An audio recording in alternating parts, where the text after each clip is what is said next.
देवी माँ का भजन सुनाने जा रही हूँ। पसंद आए तो लाइक कीजिए, सब्सक्राइब कीजिए, शेयर कीजिए, कमेंट कीजिए, बेल आइकन दबाना मत भूलिए।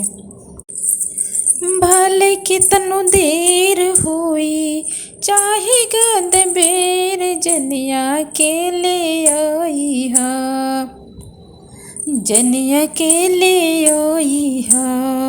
ए बघऊ हमरा मैया के ले आई हा, ए बघऊ हमरा मैया के ले आई हा।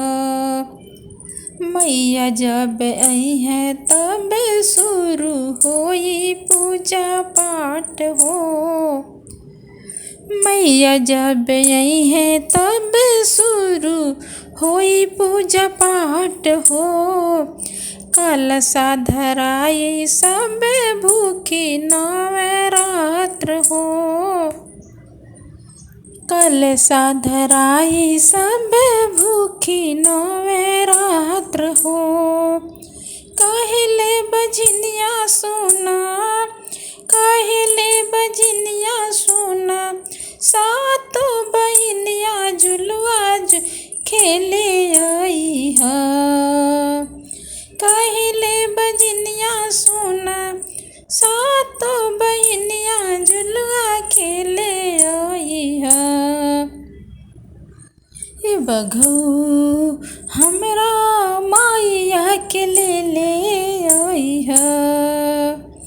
बेदिया सजाई हम अरवा चाउर से, बेदिया सजाई माई के अरवा चाउर से। मंगिया बहोर माई के ललका सिंदूर से, मंगिया बहोर माई के ललका सिंदूर से। बेदिया सजाई हम अरवा चाउर से। पूरा परिवार यही है, पूरा परिवार यही है, मैया के पूजा नावा। ए बघऊ हमरा मैया के ले आई हो, ए बघऊ हमरा मैया के ले आई हो।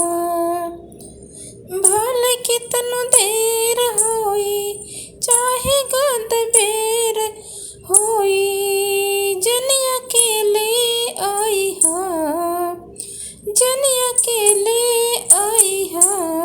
ए बघऊ हमरा मैया के ले